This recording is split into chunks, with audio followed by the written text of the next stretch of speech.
Goeienaand broers en susters in die Here, vriende, luisteraars, ons is hier by mekaar omdat ons die Here wil dien en om na sy woord te kom luister. Ek wil hê ons moet oopmaak met 'n baie kort skriflesing en ons vind dit in 1 Korintiërs 1 vers 27. Maar wat dwaas is by die wêreld, het God uitverkies om die wyse te beskaam. En wat swak is by die wêreld, het God uitverkies om wat sterk is te beskaam. So ons gaan vanaand oor 'n paar basiese en 'n paar eenvoudige onderwerpe gesels.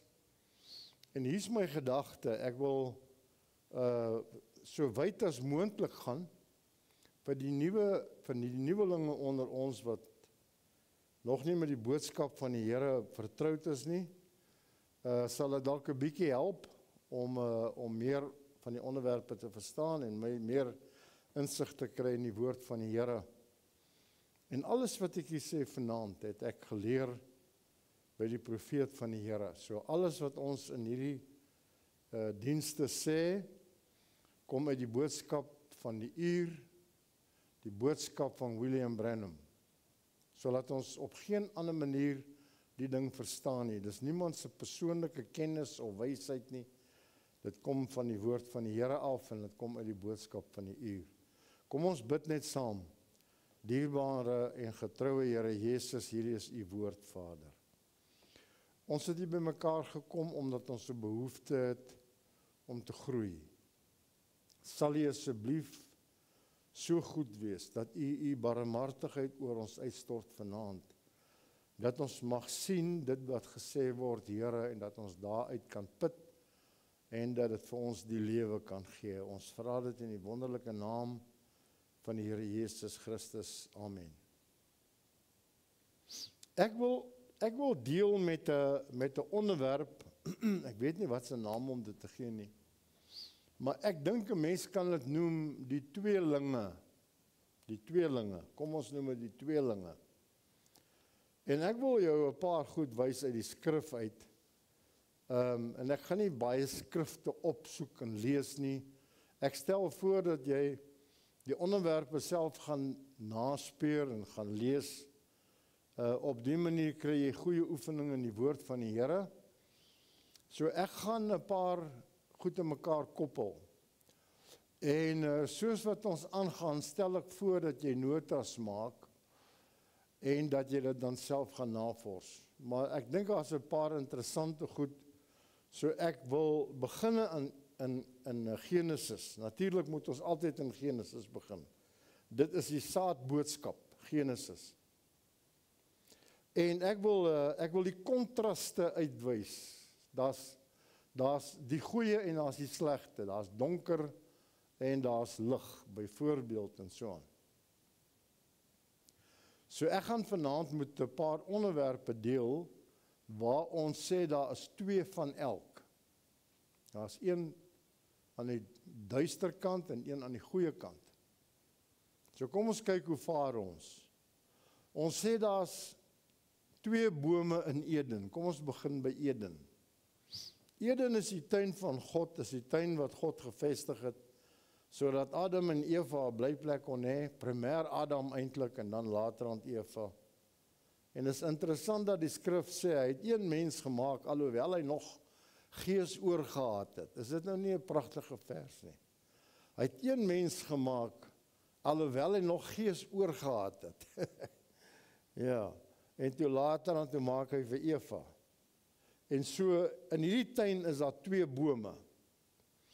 Die een is die boom van die lewe en die ander een is die boom van die kennis van goed en kwaad.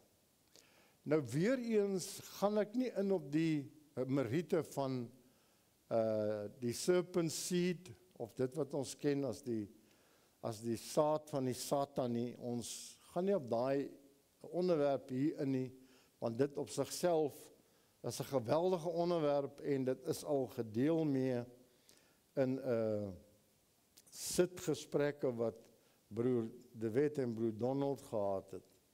Maar die bome se name is die boom van die kennis van goed en kwaad en dan is daar die boom van die lewe.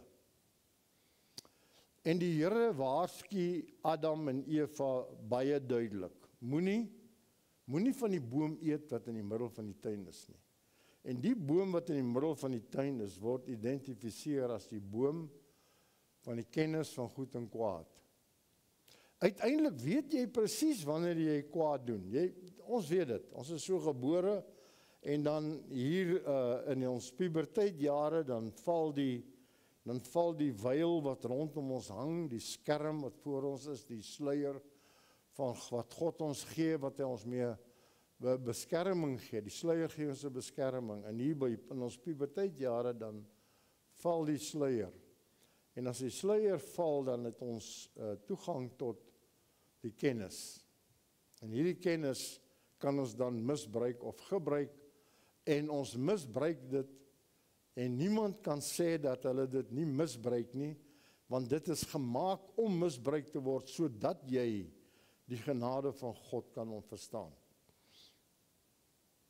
So daar's die boom van die kennis van goed en kwaad, en teenoor die boom van kennis van goed en kwaad staan daar die boom van die lewe wat die Here Jesus Christus is.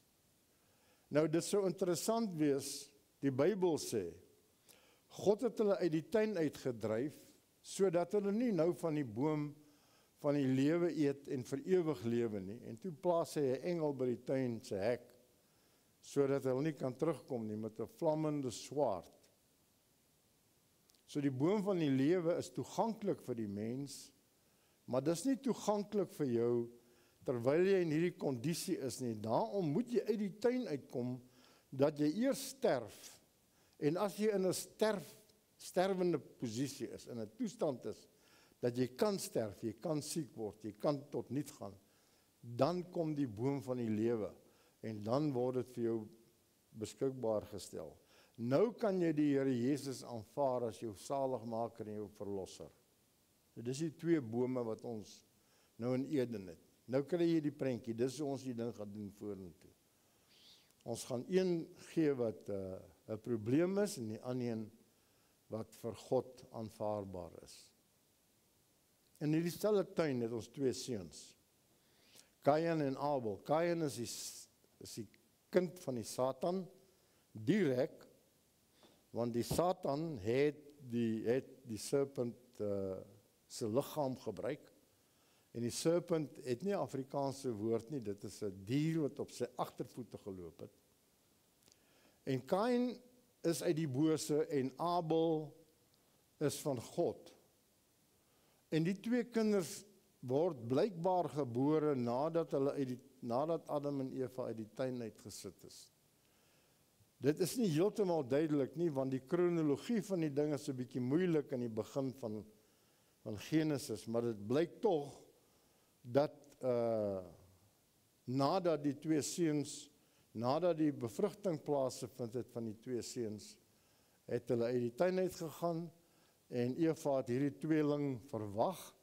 En ek het 'n interessante skrif gesien in 'n Engels-Hebreëse teks, bitter baie jare gelede, het ek by 'n ou Jood, wat ons aan huis was, ek en my vrou, toe vra ek, het ek 'n gesprek gehad met hom oor Eden, en ek sê vir hom, gee my jou Bybel, en hy gee my toe die Hebreëus-Engelse Bybel, en dis 'n interessante ding wat daar gebeur, en ek dink dit is in Genesis 3 vers 1, as die tweeling gebore word, 3 vers 1 of 4 vers 1, ek is nou nie heeltemal seker nie, maar dan sê dit dat Kain gebore is, en dan sê dit in die Engelse teks van die Hebreëus, hy sê, and she continued giving birth, and Abel was born. Sy het aangehou geboorte gee. Hier is dit baie duidelik dat die twee 'n tweeling is.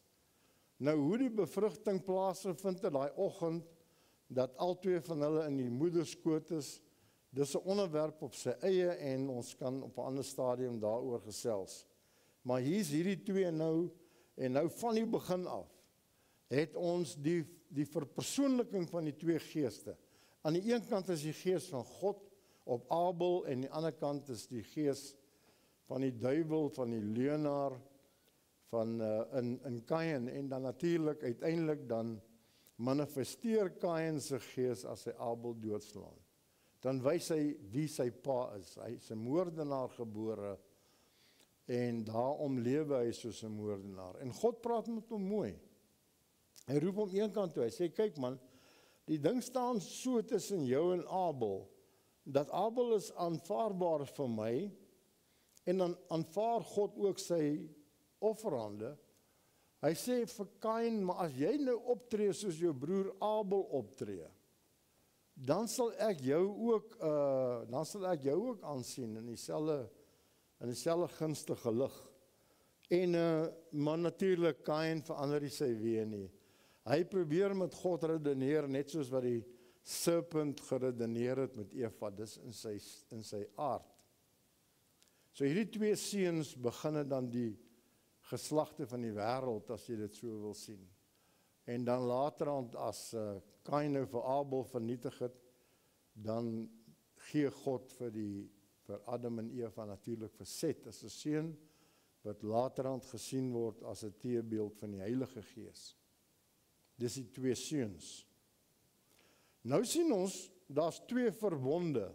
Nou, dis 'n interessante ding, die rabbi, of die rabbies, hulle noem dit die rebbe, is die eintlike woord, verduidelik dat dit wat ons hier in ons hande het, as ek nou my Bybel hier verdeel, by Matteus, dan sê hulle vir ons dat dit wat ons die Ou Testament noem, hierdie deel, dis eintlik die Bybel. Dit is wat die Israeliete die Bybel noem. Dit wat ons die Ou Testament noem hulle die Bybel. Dit wat ons die Nuwe Testament noem, dit amper verafskie. Nee, die regte woord sou wees ignoreer. Ignoreer hulle. So wat hulle aanbetref, is daar nie 'n Ou Testament en 'n Nuwe Testament nie. Paulus verduidelik in die Hebreërs hoe die kwessie met die testamente werk, en dit is tog baie duidelik, dat as 'n testament gemaak is, dan staan hy vas tot die dood van die testateur. En as hy verander word, dan word die Tweede Testament vervang dan die eerste een. Dit is hoe die ding werk in die natuur. Dis hoe 'n boedel beredder word. Hy word beredder teen 'n testament. Nou het ons twee verbonde. Daar's die Abrahamiese verbond. Dit is die verbond wat God met Abraham maak. Dit is 'n onvoorwaardelike verbond. Hy sê, as jy voor my aangesig wandel, hier's wat ek vir jou wil doen, Abraham. Jy het nou jou mense verlaat, jy het uitgekom, en as jy na die geskiedenis kyk, sien jy oor die Efraatrivier gekom, en die mense in die land waar hy uiteindelik eindig, noem hom Abraham die Hebreër. En die Hebreër beteken hy wat oorgekom het, of hy wat uitgekom het. So God sê, kom weg van jou mense af, kom uit jou land uit, vestig jou hier, en hier's 'n verbond. Ek gaan jou beskerm vir die res van jou natuurlike lewe, en na jou nageslagte gaan ek dra, en ek gaan hulle spesiale goedertierenheid bewys, en hulle genade bewys. Dis die verbond wat God met Abraham maak. Dan kom ons Here Jesus, hy gee vir ons 'n Nuwe Testament. En dit is die boek waarna ons dan nou kyk, is hierdie gedeelte van die boek, is die tweede gedeelte van die boek. Nou as daar 'n Nuwe Testament is, dan ondervang dit die Ou Testament. So die Nuwe Testament, of die Nuwe Verbond, ondervang die Ou Verbond.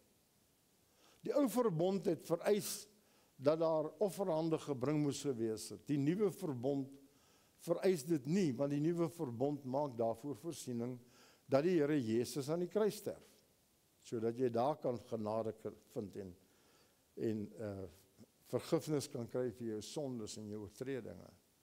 Die Ou Verbond het nie voorsiening gemaak daarvoor dat jy eens en vir altyd vergifnis kon kry nie. Elke jaar moes jy na die tempel toe opgaan, en elke jaar moes jy jou offerande gaan slag.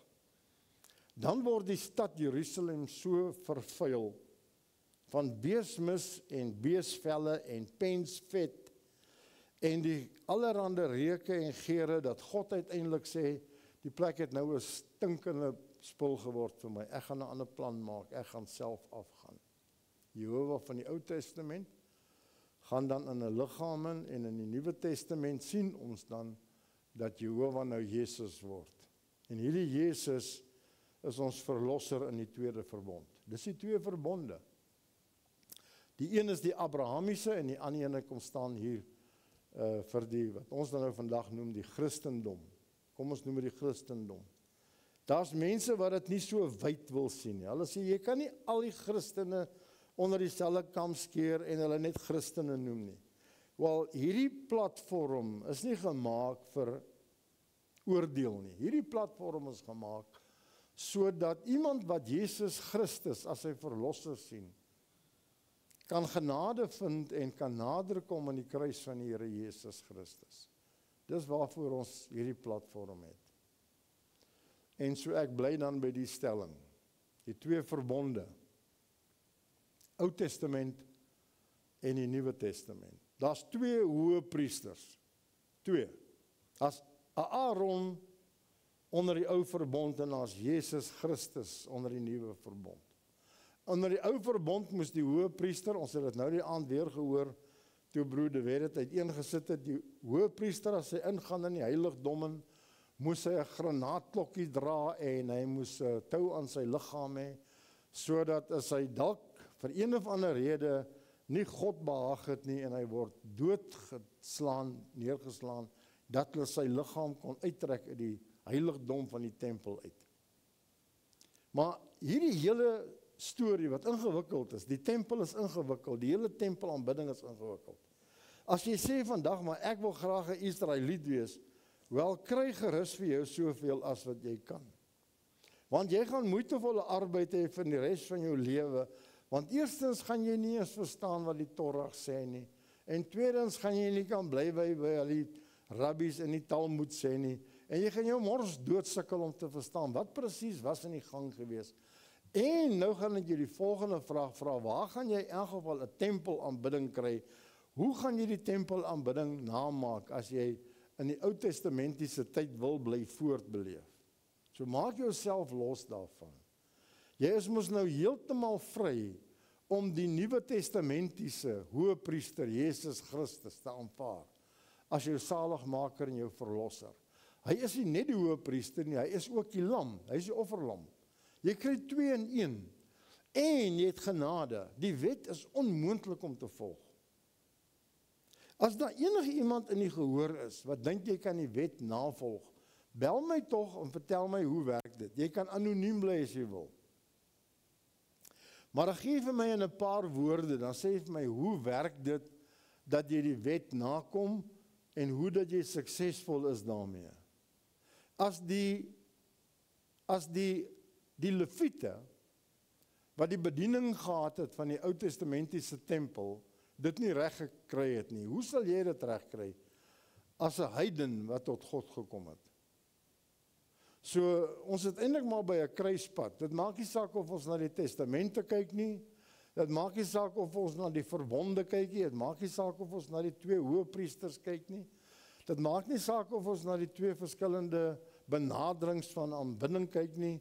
Daar is eintlik nie 'n opsie vir 'n hedendaagse Christen, anderster as om te sê, laat ek my liewer onderwerp aan die genade van die Here Jesus Christus. Want in die Ou Testamentiese benadering is daar eintlik glad nie vir jou voorsiening gemaak in die eerste plek nie, want jy kon in elk geval nie as 'n heiden by die tempel ingaan nie. Daar is voorsiening gemaak vir die vrouens en vir die Israeliete en vir die heiligdom. Maar daar is geen voorsiening gemaak vir die heidene nie. Hulle moes by die deur van die tempel bly staan of bly lê as hulle wou ingaan. Is hulle gestop. Ons kan dit later aan hanteer in een van die gelykenisse. Dit is 'n baie interessante gelykenis. Die gelykenis van die ryk man en Lazarus. Eendag sal ons oor dit dan gesels. Hier's die 2 hoëpriesters dan, Aaron en Jesus. Dan is 2 reënboë. So aan die een kant, God vernietig die aarde en water in die tyd van Noag. En daar is soveel interessante benaderings en teorieë. Die mensdom wil so graag die woord van die Here wegredeneer.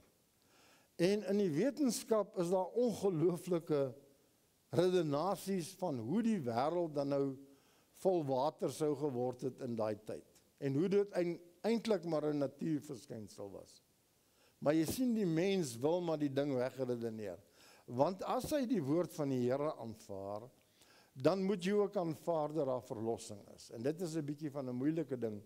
Die wetenskaplikes is meer hardkoppig as die gemiddelde mens. So daar was 'n reënboog wat God nou gee, en hierdie reënboog is 'n belofte wat hy gee en sê, ek sal nie weer die aarde met water vernietig nie. Partykeer as jy na die reën kyk, dan sal jy vir jouself dink dat dit amper weer gaan gebeur. Maar hy het 'n waarborg gegee in die reënboog. Toe kom die LGBTQ iets. En hulle sê, maar hulle het ook 'n reënboog. Hulle noem hulle self die reënboogkinders. Daar's 'n ding wat die profeet sê, hy sê die duiwel kan nie iets oorspronklik doen nie. Hy moet alles naaap. Hy kan net iets kopie. Hy's 'n copycat. Daar's nie eintlik 'n goeie Afrikaanse woord vir 'n copycat nie. Dit sê jy naaap dit. Wat beteken dit? 'n Aapie sit daar, kyk hy wat jy doen, dan doen hy dit. Dan kyk hy wat jy doen, dan doen hy dit. Hy kan niks oorspronklik doen nie. Hy kan iets namaak en dan vernietig hy dit dan in die proses. So hierdie klomp kom toe en hulle sê, hulle kenteken is 'n reënboog. Vir een of ander rede, en daar seker klomp redes wat hulle 'n reënboog voorgekies het, ek wil nie eintlik eens die antwoorde daarop ken nie. So aan die een kant is daar 'n belofte van God af, dat hy die aarde sal spaar van 'n watervernietiging. En aan die ander kant kom hierdie spul in hulle absolute en totale onnodige, onnosel sotlikheid. En hulle kom en hulle kom eintlik en hulle tart die genade van God, want dis wat hulle doen. So hulle het hierdie reënboogies wat hulle oral opsit en hulle dra die ou kleertjies snaaks en hulle trek vir die ou babietjies reënboogkousies aan en so meer. En as jy met hulle raas en huil hulle, en as hulle nie huil nie, dan demonstreer hulle, en dan skree hulle, en dan raas hulle, en dan wil hulle 'n punt bewys. Maar die kinders van Noag hoef nie 'n punt te bewys nie. Die kinders van Noag sê, ons het ons eie reënboog, en daar staan hy in die lug, en ons kyk na hom, en ons waardeer hom, en ons verstaan wat die Here daarby bedoel. 2 reënboë. Snaaks hoe die ding uitwerk. En sover sou jy sien, daar's 'n goeie, en daar's 'n slegte. Daar's 'n oorspronklike, en daar's 'n namaaksel. Die profeet leer ons hoe die namaaksel lyk. Hy sê vir ons waar dit vanaf kom. Hy verduidelik ons hoe die duiwel werk. Daar's 2 Babylons. Vir die wat oud genoeg is, en daar's min in die gehoor wat sal verstaan wat ek nou van praat, maar die profeet van die Here beveel aan dat jy 2 boeke lees. En die een van hulle is Hislop's 2 Babylons. Die 2 Babylons van wat geskrywe is deur Hislop. En die een Babylon natuurlik kom uit die Babiloniese tydperk. Dit is daar in die noordooste van Irak. Dit is waar die kinders van Israel in ballingskap was. Dit lê reg teen die land van die Mede en die Perse wat vandag Iran is. En Babylon en die Babiloniese hangende tuine was 'n geweldige groot ding in hulle tydperk gewees onder koning Nebukadnesar en koning Darius en so meer. Jy kan dit gaan lees daarvan in die boeke van konings, in die kronieke en in die boek van Daniël kan jy gaan lees daaromtrent. So Babylonië aan die een kant is hierdie gevestigde koninkryke van daai middeleeue, baie ryk koninkryke, hulle ontvoer onder andere die Israeliete en hulle ontvoer ook die goue komme en die waskomme en die koperbakke en die goue stukke uit die tempel van God uit in Jerusalem.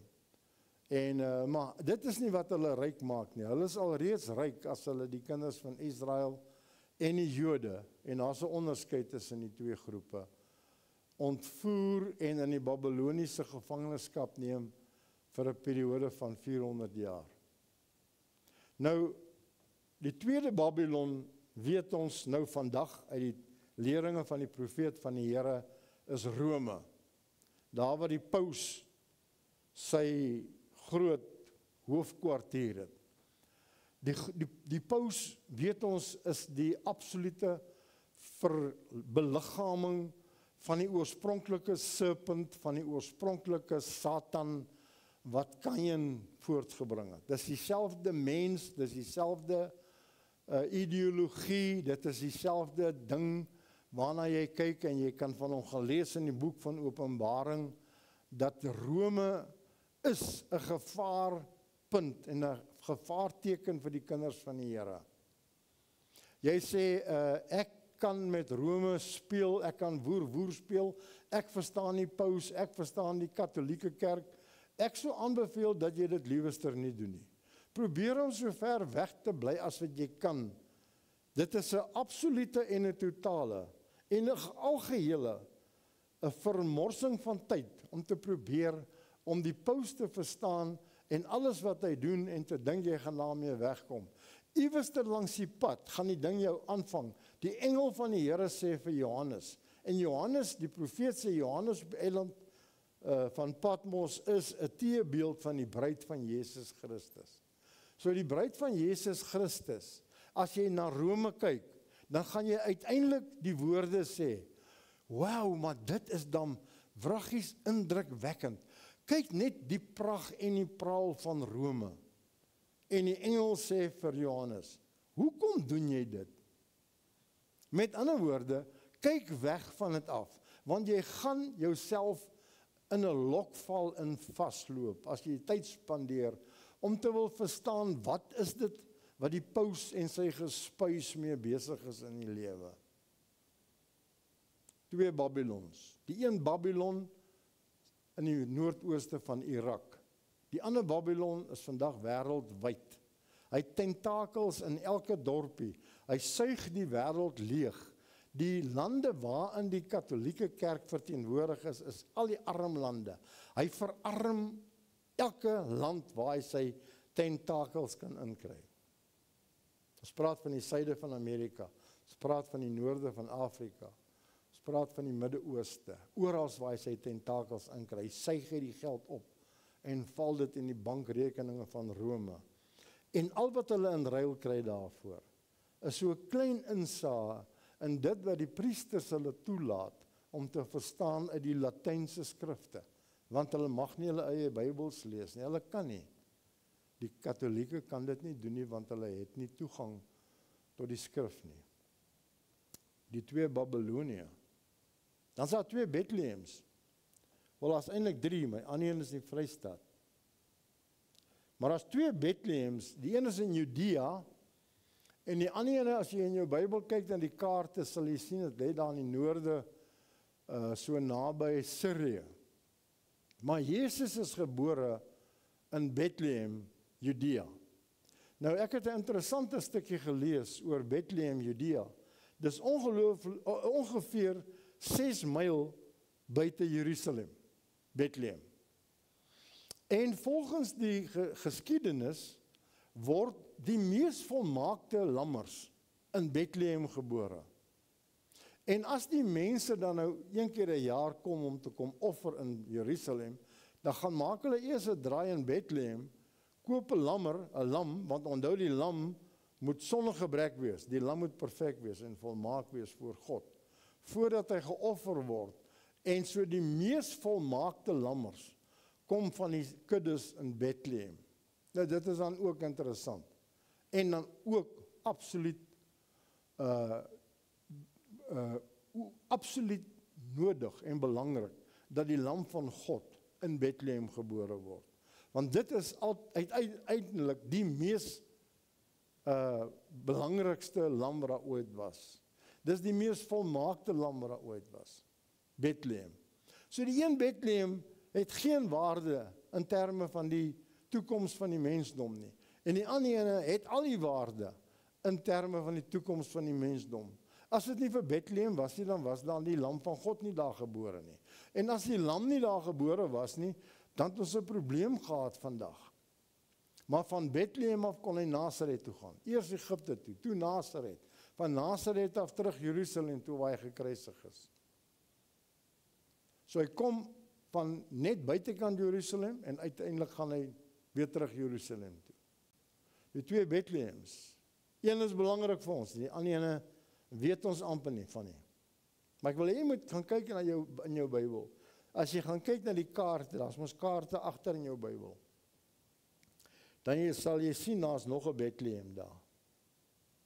Daar's twee Jerusalems. Die een is Jerusalem in Judea, wat ons ken in die Bybel uit, en die ander een is die nuwe Jerusalem. Die Jerusalem wat in Judea is nou nie eintlik die beste voorbeeld van die ewigheid nie.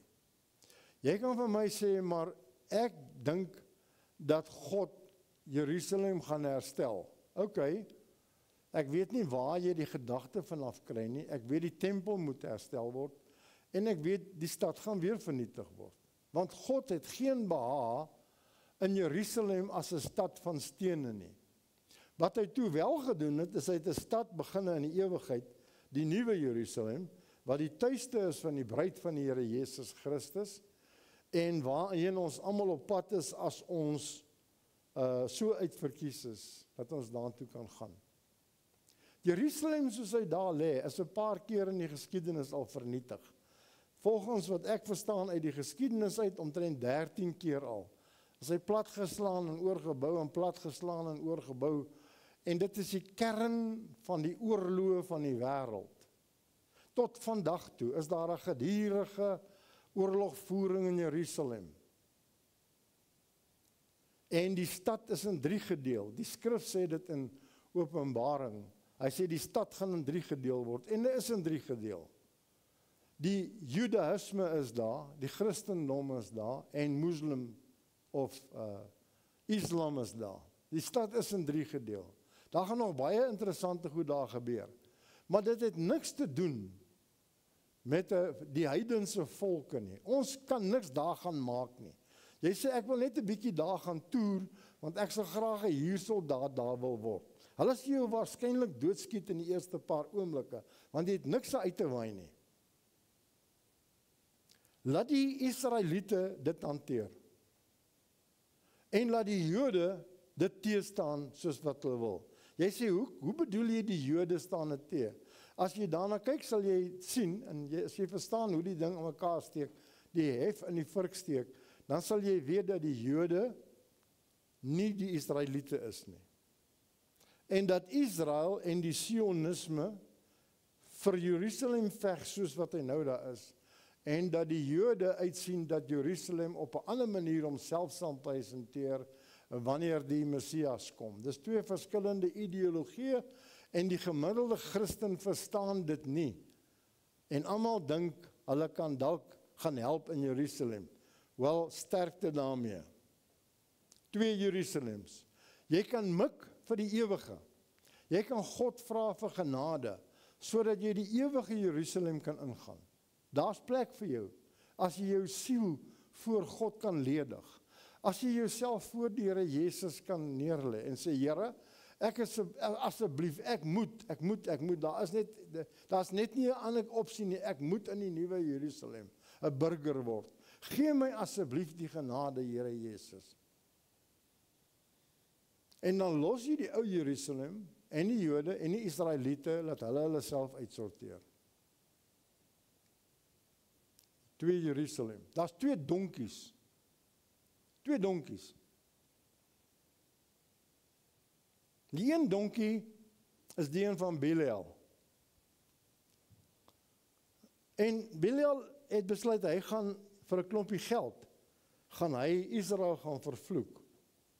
En hier gaan hy in sy donkie, en aan die volgende oomblik staan die engel van die Here voor hom, met 'n vlammende swaard, en hy vra vir hom die vraag, Biliam, waarheen dink jy is jou pad?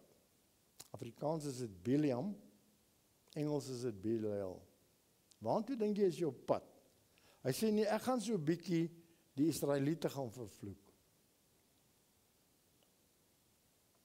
Hy sê, want jy sien, hy's 'n gehuurde profeet.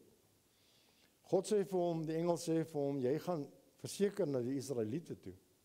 Maar jy gaan verseker nie die Israeliete gaan vervloek nie. Inteendeel, jy gaan hulle seën. Jy gaan net sê dit wat ek gesê het. Jy kan nie daar's nie 'n ander opsie nie. En dan as Belial nog permantig is, dan begin die donkie te praat soos 'n mens. Jy sê, klink dit nie 'n bietjie rof nie? Is hierdie hele storie nie bietjie rof nie? Hy sê, maar God sê hy kan van klippe kan hy kinders van Abraham maak. Never mind nog met 'n donkie. So jy kan maar gerus glo wat jy lees in die skrif. En die uitkoms daarvan is dat Bileam hom dan nou wend tot Israel en dat hy hulle gaan seën soos wat God gesê het hy moet doen. Die ander donkie is die een wat die Here Jesus op ry. Hy sê hierso, en ek het hier 'n skrif wat hy sê Johannes 12 vers 15, wees nie bevrees nie, dogter van Sion. Kyk, jou koning kom en hy sit op die vul van 'n donkie. Baie interessante ding, die geskiedenis van die donkies. Die konings het op donkies gery. Al die konings, Salomo, Dawid, almal het hulle donkies gehad. Jy sê maar die perd is die eintlike ding. Ja, in ons idee van die lewe, ja. Maar in hulle idee van die lewe was die donkie die wonderlike ding. Elke koning het sy donkie. En hier sê Jesus, hulle moet vooruit gaan, en as hulle iemand kry wat die donkie lei, moet hulle met daai man praat, en daar gaan hulle regmaak vir die laaste avondmaal, en dan moet hulle sommer die donkie vir hom reghou, en dan ry in Jerusalem in, en dan gooi hulle palmtakke voor hom, en dit is 'n teken dat die bevolking, die man wat op die donkie ry, as die koning beskou. Die donkie. Daar was 2 belangrike opstandings uit die dode. 2. En in hierdie geval kan ek nie enige negatiewe konnotasie gee aan die een nie. Die een is Lazarus, en hy is opgewek deur Jesus. Maar die ander een is Jesus, en hy is opgewek deur homself. Hy is God, hy is Jehovah, hy is die saligmaker, hy is die verlosser, hy is die koning van die konings. Hy gaan in sy eie graf in en hy kom uit sy eie graf uit. As hy by Lazarus kom, dan wag hy so klein bietjie net om 'n punt te bewys. En dan as hy daar kom, dan huil hulle almal nog en hy ween saam, sê die skrif. En dan kom Maria na hom toe en sy sê, Here, as u hier was, dan sou hy nog gelewe het. En hy sê, Maria, daar's 'n ewigheid en 'n opstanding daar. Sy sê, ja, Here, ek weet daar kom 'n opstanding. En sy probeer dit uitstel daar na die einde van die tyd toe. En hy sê, kom ons gaan kyk wat is in die gang. En hy gaan staan daar voor die graf. En die skrif sê, hy het met 'n luide stem geroep, Lazarus, Lazarus.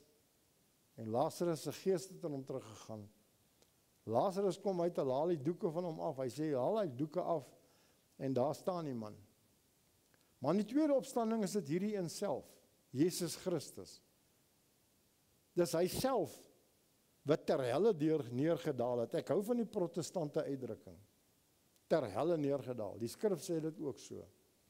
Hy het in die hel afgegaan en die profeet sê hy daar gaan verkondig aan die mense wat in gevangenis was. En dan wek hy homself op en dan loop hy deur die steen wat voor sy graf is. Dis die wonderlike. Dis die buitengewone onderskeid wat daar is tussen hierdie twee opstandings. In die een geval moet hulle die klip wegrol en hulle moet die lappe van die lijk afhaal, want die ou het nou wakker geword. Hier staan Lazarus nou, skoon verdwaas. Hy het geen idee wat hier in die gang is nie. 4 dae terug het hy gaan slaap, hy het nou wakker geword na 4 dae slaap en hier haal hy die lappe af. En hier voor hom staan Jesus. En 'n paar weke later is dit Jesus wat in die graf ingaan. Vrydagmiddag. Hy gaan in, hy's 33,5 jaar oud. Die Sadduseërs en die skrifgeleerdes het 'n argument met hom op 'n stadium. Hy praat van hulle oor hulle vader Abraham, wat hulle dan nou glo hulle vader is. Hy sê, as hy julle vader was, sou julle anders te opgetree het. En so meer en so. Hulle sê, luister, ons verstaan nie, hoe praat jy nou asof jy Abraham ken nie, want jy's nog nie eens 50 nie. Maar toe is hy maar 30 of 33. So hy lyk toe baie ouer as wat hy is. Soos Vrydagmiddag as hulle hom kruisig, dan lyk hy iewers tussen 33 en 50. Maar Sondagoggend, die derde dag, wanneer hy die derde dag opstaan, dan sê die skrif, toe hulle by sy graf kom, toe is die steen weggerol, of toe hulle die steen wegrol, toe lê sy klere daar mooi netjies. Hy verstaan van bed opmaak. Dis nie so sommige van ons wat nie bed opmaak nie. Jy sê, ag, Wynand, gaan jy nou weer praat oor bed opmaak? Nee, ek gaan nie. Ek het dit klaar gesê. Jy moet jou bed opmaak. Toe Jesus opstaan met die bedoeling dat hy gaan uitloop, toe maak hy sy bed eerste op. Sodat as jy in sy kamer inloop, jy kan sien, die man het orde gehad in sy lewe. En toe loop hy deur die klip, en toe hy buite die klip kom, toe is hy nie meer 30 of 50 nie, toe is hy 18 of 20 jaar oud. Die profeet verduidelik ons dat wanneer jy in die theophanie is, in die woordliggaam verskyn. Dit is 'n liggaam wat 'n ouderdomsomgewing in die omgewing van 20 jaar is. As hy dan daai middag, die Sondagmiddag aan die Emmausgangers verskyn, erken hulle hom nie. Hoekom nie? Want Vrydag het hulle hom begrawe as iemand wat 30 jaar oud was. En nou Sondagoggend loop hy saam met hulle, en hy's 18 of 20 jaar. Hulle het hom nie geken toe hy 20 jaar oud was nie. Nou erken hulle hom glad nie. Hulle erken hom eers toe hy die brood breek. Toe sien hulle, maar dit is die Seun van God hierdie. 2 opstandings. Daar's 2 soene. Jy kan ook sê 'n kus. 2 soene. Jy sê, waar grawe jy hierdie uit? Psalm 2 vers 12, ek wil hê jy dit gaan oplees. Hy sê, kus die seun, soen die seun, dat hy nie toornig word en julle op die weg vergaan nie, want gou kan sy toorn ontvlam, welgeluksalig is almal wat by hom skuil. Soen die seun. Hier kom die verraaier, en hy soen hom ook. Hy verraai hom met 'n kus. Hier sê hy, kus die seun. Hoekom nie? Dat hy nie toornig word nie. En julle op die weg vergaan nie. Want gou kan sy toorn ontvlam. Hy word maklik kwaad. Die seun. Welgeluksalig is almal wat by hom skuil. So as jy die seun nader, en jy noem hom jou saligmaker, en jou verlosser, en jy sê, Here, U is my God, en U is my bruidegom, en jy is die bruid, dan mag jy hom 'n kus gee. As jy sy verraaier is daar 'n ander manier hoe jy dit doen. Jy kom aan met die aanvallers. Jy kom Sondagoggend net om te luister. Wat is dit wat hierdie man nou gaan sê? Dat ek hier kan uitgaan en dat as ek in die kar klim, ek hierdie gesprek of preek, noem dit wat jy wil, kan ontrafel en dat ek genoeg skietgoed het.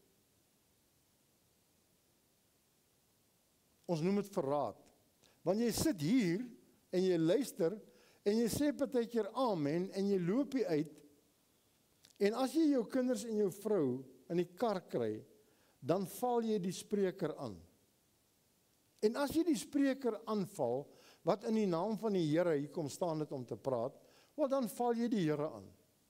Hoekom het jy nie toe jy dit gehoor het, na die diens na die man toe gegaan en gesê het, broer, ek het 'n verskil en ek wil dit graag met jou bespreek. Dis mos hoe mense wat geestelik volwasse is, optree. So, net so gee jy 'n kus hier binne in waar jy sit. Hier waar jy hier sit, gee jy dan ons nou voor. Kus die seun. Hoekom? Dat hy nie toornig word nie. Machiavelli sê, as die koning doodgaan, sorg dat jy naby aan die kroonprins beweeg. As die koning doodgaan, gaan die seun oorvat. Hy sê, sorg dat jy na aan die kroonprins beweeg, want hy gaan die troon bestyg en hy gaan die kroon dra. Hy gaan jou nie vra of kan hy die kroon dra nie. Die seun erf by die vader. Beweeg na aan die seun, sodat wanneer hy begin om beskerming te soek, of wanneer hy begin om te kyk na loyaliteit, dat hy jou eerste raak sien en sien, maar jy is loyaal vandat ek jou begin het. As jy jou permantig hou met die seun, die skrif sê, 'n man het 'n wingerd gehad, en toe het hy 'n klomp mense daar laat werk, en hy stuur toe 'n klomp ouens om te gaan kyk of dit hom goed gaan, en die arbeiders het sleg gehandel met hierdie mense, 3 keer. Uiteindelik sê hy, laat ek my seun stuur, miskien sal hulle die seun respekteer, en toe maak hulle die seun dood. Dit toon op Jesus Christus. As jy die seun wil aanval, moet jy reg wees vir die geveg, want jy gaan die slegste daarvan afkom. As jy die seun van God in die nek wil soen, maak seker dat dit vir die regte redes is. Dat dit is omdat dit jou bruidegom is, en nie omdat dit jou teiken is nie. Moenie die seun van God aanval nie. Jy kan nie die geveg wen nie. Dis amper soos wat God praat van die krokodil. Hy sê, sal jy die ding met 'n hoek vang? Sal jy hom vir jou meisiekinders wat vir 'n speelding? Sit jou hand op sy kop. Dink mooi wat gaan gebeur as die geveg uitbreek. Jy sal nie verder dit oorweeg nie. Net so kan jy dit nie oorweeg, om met die seun van God in die geveg te gaan nie. Jy gaan verseker tweede kom. 2 soene. Daar's 2 wolke. Kan jy dit glo? Die een wolk is die wolk wat ons sien in die agterkant van hierdie gebou, agterkant van die kerk. Dit is die wolk wat in Februarie van 1963 oor Sunset Mountain verskyn het, toe die profeet van die Here daar was, waarna hy toe gegaan het, en die seels gepreek het. Dis die wolk, dis die verskyning van God, om te wys dat hierdie is my profeet. Hy het 'n foto sê hy geneem saam met 'n mens vir die eerste keer ooit. Die wolk, wat ons noem die wolk, in Engels sê ons the cloud. Ons sê dit al van 1963 af. Nou die dag kom ek, soos almal weet, doen ek brandveiligheidsaudits onder andere, en ek kom by die kliënt vir die eerste keer, en dan vir die tweede keer, en dan vir die 29ste keer. As ek sê, julle moet hierdie inligting hou, en julle moet dit uitdruk, en binne in 'n leer hou, want jy sien ek is oudtyds, sê hulle, haha, nee, it is in the cloud. Ek sê, what? Waarvan praat julle nou? Al wat ek weet van die cloud, is die wolk van God. Die vertoning van die Here Jesus Christus, as hy aan die profeet verskyn het. Hulle sê, nee, daar's nou 'n cloud, in IT. Dit klink soos 'n hele nuwe duiwelsbedryf. Ek sê, waar is julle cloud? Verduidelik my, ek wil net sien hoe lyk hy. Nee, sê hulle, 'n mens kan hom nie sien nie. O, sê ek toe. Maar ons cloud kan ons sien. Ons het 'n foto van hom. As jy na hom kyk, dan kan jy duidelik sien, dis die gesig van die Here Jesus Christus. Wat bedoel jy, jy kan die hele cloud nie sien nie? Nee, hy's daar iewers buite in die eter, in die buitenste ruim. En hy's onbeperk, hierdie ding, daar kan vreeslik baie inligting daar aangaan. Ek sê, okay. Hoe na aan die ding wil die duiwel kom, met sy namaaksel? Hoekom noem hy dit 'n cloud? Hoekom sal hy dit 'n cloud wil noem? Hoekom het hy nie 'n ander plannetjie gemaak nie? Hy's mos nou baie slim met die IT ding. Hy kon hom ons nou 'n ander naam gegee het. Maar ons is daarop bedag, dat die wolk wat ons van weet, die wolk wat verskyn het, waar die profeet van die Here Jesus op die berg was, is God homself en niks anderster nie. 2 wolke, 2 reënboë, 2 Babylons, 2 donkies, 2 bome in een. Dit is al verskriklik. Dat die een die lig verteenwoordig en die ander in die duisternis. Daar's 2 wêreldleiers waarvan ons moet kennis neem. Die een is die profeet van die Here, sy naam is William Branham, vir die wat dit nie weet nie. En die ander een is die paus. Hulle is gelyk op die aarde, Hulle is terselfdertyd hier, die een waarsku ons teen die ander en die ander een maak asof die eerste een glad nie bestaan nie. Die paus maak asof die profeet van die Here glad nie bestaan nie. As hy hom ignoreer, sal hy dalk weggaan, nee, maar hy gaan nie weg nie. So die profeet van God, Elia van die tyd, is op die aarde. Hy vertel ons presies wat die paus gaan doen. Hy verduidelik ons wat sy geaardheid gaan wees. Hy's slim en slinks. Hy's 'n jakkals. Hy's 'n slang. Hy's die ou slang, die serpent, daai selfde serpentine geaardheid is binne in hierdie paus. As jy wil weet hoe het die serpent gelyk aan die begin, dis hoe hy gelyk het. Hy het op sy voete geloop soos 'n mens, verduidelik die profeet van die Here. Hy kon met Eva redeneer in haar taal, wat die taal ook al was. Nie net woordjies sê nie, hy het nie geradbraakte taal gepraat nie. Hy het dit baie duidelik gedebatteer. Het God so gesê, want hy het gehoor toe God dit vir hulle sê. Hoe het hy geweet? God het so gesê. So daai Satans gees, daai serpentine, vuil, lae gemeenheid wat in die serpent was, daai selfde gees is binne in die paus. Die profeet verduidelik ons die posisie van die paus, maar die paus maak asof hy glad niks weet van die profeet af nie. Hy loop so met sulke oogklappe. Hy dink as hy so maak, dan gaan die profeet verdwyn. Maar kyk, die profeet se boodskap het nog nie verdwyn vir meer as 60 jaar. Konstant bly dit dieselfde.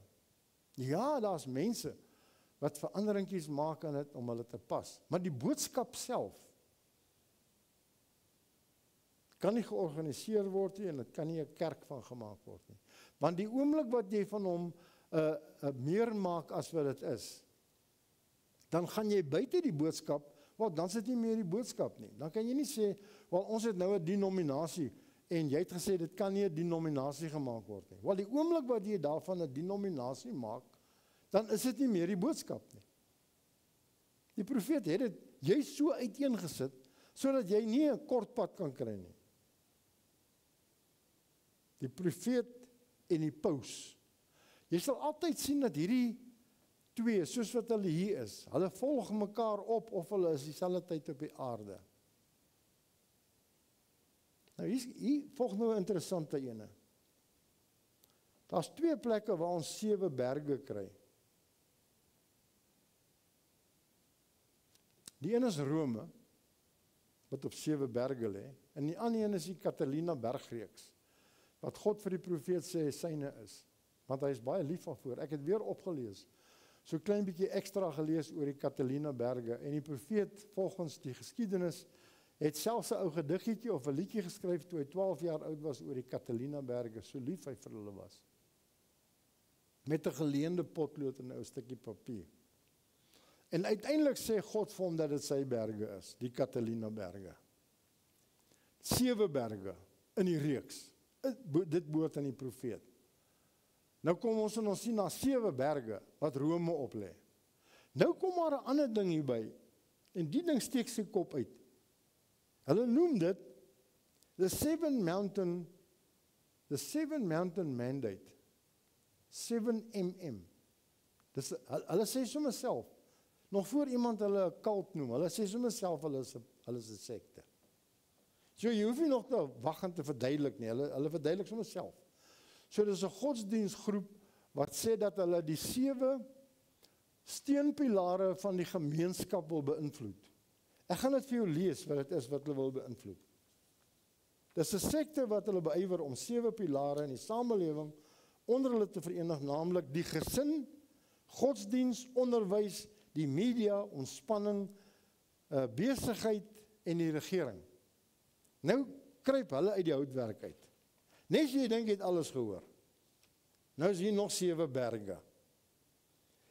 Hoekom is die duiwel so besig? Hoekom is hy so lustig? Wat is dit met hom, dat hy nie kan rustig raak nie?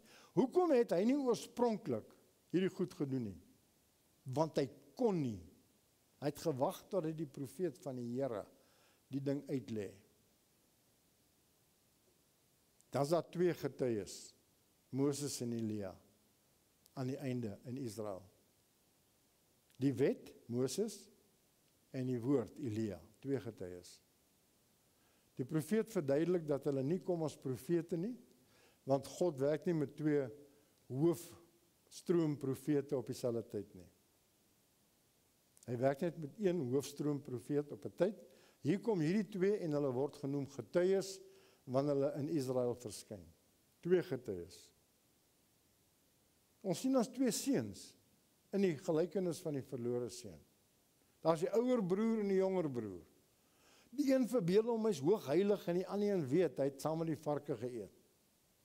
Die een dink hy is volmaak gemaak, die ouer een, en die jonger een weet hy moet vir sy pa gaan om verskoning vra en vra dat hy hom asseblief sal vergewe, hy is jammer vir sy lewenstyl. Al 2, sê die skrif, het hulle erflating gekry. Die ouer een maak maar asof dit so 'n wonderlike ding was, dat hy eenkant kan staan en sy hand op sy bors kan slaan en sê, kyk hoe wonderlik is ek. En die kleintjie weet, ek het moeilikheid, ek het gesondig teenoor my vader. Daar's 2 seuns. Daar was 2 manne aan die kruis. Ek weet nie of jy dit onthou nie. Elke kant van Jesus Christus het 'n man gehang. Die een was 'n dief, die ander een was 'n moordenaar. Hoeveel erger wil jy kry? Jy sê my sondes, Wynand, is so groot dat ek dit eintlik nie wil aan die groot klok hang nie. Ek sal eintlik verkies as ek dit kan wegsteek. Ek sal dit eintlik verkies as niemand my daarna uitvra nie, maar hier hang 2 manne, jy kon net sowel op hulle voorhoofde geskryf het, dief en moordenaar. Nou kyk wat gebeur met die 2. Net soos wat hierdie lyn deur die Ou Testament kom, van die goeie en die kwade, so gebeur dit presies hier op hierdie kruis. Die een sê, vergewe my asseblief, en die Here Jesus sê, vandag sal jy saam met my in die paradys wees. En die ander een spot en sê, as u dan nou God is, soos wat u sê u is, verlos u self en verlos ons ook sommer terselfde tyd. Maar jy sien God, die profeet sê, God speel nie sirkus nie. Hy hoef niks te bewys nie, so hy doen dit nie so nie. 2 manne aan die kruis. En dan wil ek afsluit met die 2 mense. Daar's 'n vernuwing van die mens by die wedergeboorte. Daar's die ou mens wat jy was, en daar's die nuwe mens wat jy is by die wedergeboorte. Nou ons kan vanaand baie praat oor die wedergeboorte, maar die meeste mense wat na die woord van die Here luister, die meeste mense het al gehoor van die kruisiging, hulle het al gehoor van die verlossingsplan van God, hulle weet wie Jesus Christus is. En liewe luisteraar, al wat jy hoef te doen is, jy moet jou buig voor die Here Jesus, en jy moet jou lewe vir hom gee. Dis die beste wat jy kan doen. Ek kan met julle praat asof julle rou is, maar ek weet dat almal wat hierna luister, nie noodwendig rou sondaars is nie. Maar as daar iemand is wat 'n sondaar is, as jy sê, Here, ek is 'n sondaar, ek weet dat ek skuldig staan voor God en voor die mense. Gee jou lewe vir die Here. Dis eintlik baie eenvoudig. Jy maak jou oë toe, jy sê, liewe, dierbare Here Jesus, ek is jammer vir my lewenswyse. En as jy so graag wil, dan kan jy die sondes wat jy dink jy gedoen het, voor hom uitstort. Of jy kan aanvaar wat die profeet van die Here sê. Hy sê, sin is unbelief. So jy kan net vir hom sê, Here, ek is 'n ongelowige. En ek wil graag gelowig word. Die goed wat saamgaan met die feit dat ek ongelowig is, wil ek laat staan.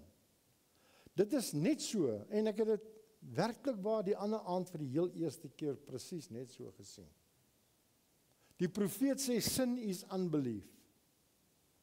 En ek het dit vir die eerste keer besef, dat toe die woord van die Here vir Adam en Eva sê, moenie dit doen nie. Want as jy dit doen, dan gaan jy sekerlik sterwe. En toe glo hulle nie die woord van die Here nie. En toe doen hulle dit. Dis nie wat hulle gedoen het wat die probleem is nie. Dis die feit dat hulle nie geglo het wat die Here vir hulle gesê het nie. Want toe hulle dit doen, dieselfde dag, toe sterwe hulle. Hoe werk dit? 'n Dag is soos 1000 jaar voor God. En toe hulle by die tuin uitgaan, het Adam nie 1000 jaar gemaak nie. Die woord van God is opreg.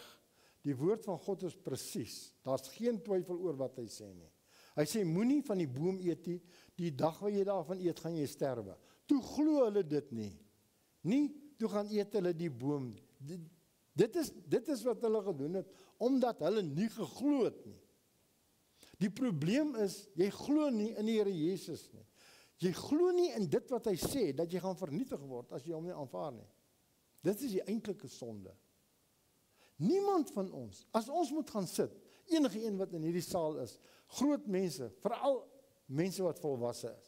As jy nou moet gaan sit, en jy moet jou veilighede, alles gaan uitskrywe, hierdie veiligheid nommer 1, 2, 3, dan as jy later al by 823 aan bladsy 17, en jy blaai nog steeds, en jou pen is leeg, nuwe ink ingooi, en jy beskryf nog steeds, jy gaan nie klaar kry met die gemors wat jy aangevang het nie. So as jy dit nie kan skryf nie, hoe gaan jy daarvoor vergifnis vra? Maar as jy kan vergifnis vra vir die feit dat jy ongelowig was, en dat jy nou die lig sien, en dat jy verstaan wat hy sê, as jy glo, dat jy die ewige Jerusalem kan beerwe, en jy verander jou lewe, sodat jy die ewige Jerusalem kan beerwe, dan is jy nou 'n gelowige.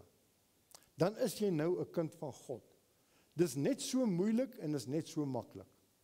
Mag die Here ons almal genade gee, en mag die barmhartigheid van die Seun van God ons oorskadu. Kom ons sluit net af met 'n gebed. Heilige Vader, elkeen van die hoorders weet presies waar die woord met hulle gepraat het. Dis die woord wat ons gehanteer het. Dis niks anderster nie. Die feit dat ons nie skree of rondhardloop, dit het niks daarmee te doen nie. Die enigste vraag is dit die waarheid of is dit nie die waarheid nie? As dit die waarheid is, dierbare Here Jesus, dan is daar antwoorde wat gegee moet word deur die gehoor. Dan moet die individu moet u regmaak. Ek bid, dierbare Here Jesus, as hulle knieë buig voor u, as hulle lewens voor u buig en om vergifnis vra, as hulle vra dat hulle jammer is omdat hulle ongelowig was, nie omdat hulle gerook het of gedrink het of rondgeloop het, dis maar net die vrugte, sê die profeet, wat by dit pas. Maar as hulle ongelowig was en nou wil gelowig wees en daai omskakeling doen in hulle lewens, dierbare Here Jesus, sal u hulle help asseblief. Ek vra dit in die wonderlike naam van die Here Jesus Christus. Amen.